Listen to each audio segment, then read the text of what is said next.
Assalamualaikum warahmatullahi wabarakatuh. Perkenalkan, saya Nadia Ranti. Pada kesempatan kali ini, saya akan memberikan sedikit materi mengenai akhir dari pendudukan Jepang di Indonesia dan awal kebangkitan.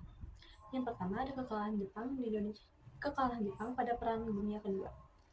Pada tahun 1944, Jepang mengalami kekalahan besar dari Sekutu, di mana pada saat itu Jepang kalah di berbagai wilayah seperti pada pertempuran Saipai, Filipina, dan wilayah lainnya yang membuat kondisi militer Jepang semakin melemah termasuk di wilayah Indonesia.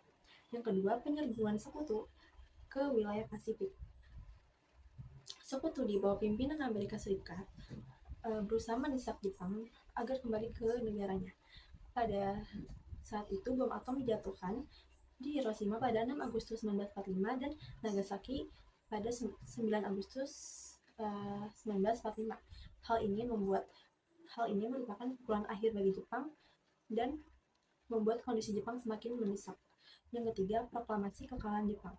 Pada 15 Agustus 1945, Kaisar Hirohito mengumumkan penyerahan tanpa bersyarat dari Jepang kepada Sekutu melalui siaran radio. Hal ini segera menyebar ke Indonesia dan berita ini terdengar oleh para pemimpin nasionalis. Hal ini menandakan bahwa Jepang akhir dari pendudukan Jepang di Indonesia setelah kurang lebih 3,5 tahun pendudukan mereka di Indonesia. Selanjutnya ada awal kebangkitan Indonesia. Yang pertama ada kekosongan kekuasaan. Setelah Jepang kalah dari Sekutu, terjadi kekosongan kekuasaan atau vacuum of power di Indonesia. Yang hal ini dimanfaatkan oleh pemimpin nasionalis untuk segera bergerak tanpa harus ada di bawah kendali Jepang atau Sekutu. Yang kedua ada pertemuan golongan tua dan muda. Setelah mendengar kekalahan Jepang, golongan tua berusaha untuk mendesak golongan tua untuk segera memproklamasikan kemerdekaannya. Namun, golongan tua ingin persiapan lebih matang dan menunggu konfirmasi dari Jepang. Sementara golongan muda ingin segera memproklamasikan kemerdekaan agar para penjajah tidak kembali ke Indonesia. Yang ketiga, ada peristiwa Rengas Dengklok.